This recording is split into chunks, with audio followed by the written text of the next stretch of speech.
Wealth Manager at Newbridge Securities, joining us this morning.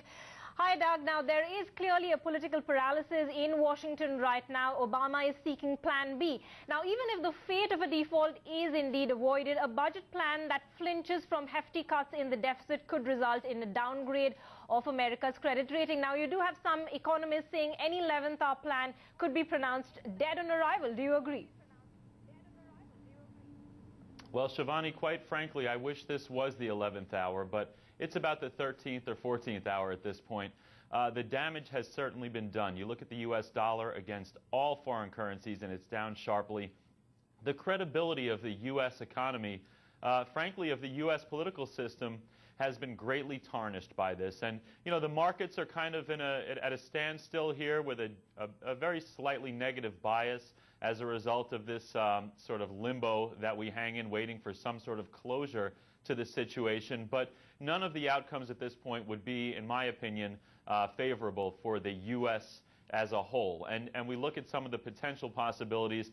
I think the likelihood of anything major getting done here with less than a week to vote are slim to none. So we'll probably get some sort of last-ditch effort to raise the debt ceiling, but we're certainly not going to get the spending cuts that the rating agencies are looking for. So it's likely that we'll get that downgrade. And, you know, there's no playbook for this. Something like this has never happened before, so we're all kind of waiting to see exactly what happens next. Right, and talking about a downgrade rather of the credit rating in the United States, a lot of chatter that's only getting louder. You do have executives of Standard & Poor's as well as Moody's expected to testify before the House Financial Services Committee today on regulatory reform as well as the role of these agencies in the U.S. debt ceiling discussions. What key points are you really looking at from this testimony? Well, first things first, I would like to comment on the irony of the situation where back in 2008 it was the rating agencies' lack of oversight that contributed to the financial crisis. Now in 2011, it's the rating agencies' oversight that is contributing to the financial crisis.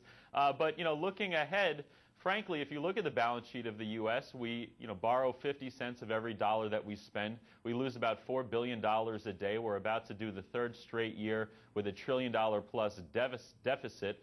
You can't blame the rating agencies for questioning the AAA rating of the U.S. government and our ability to meet our financial obligations. They're going to play a key role in terms of the confidence and the integrity of the U.S. financial system, but it's really Washington and their decisions on policy that will determine the solvency of the U.S. going forward, which will probably be the bigger of the two evils that we face over the next week.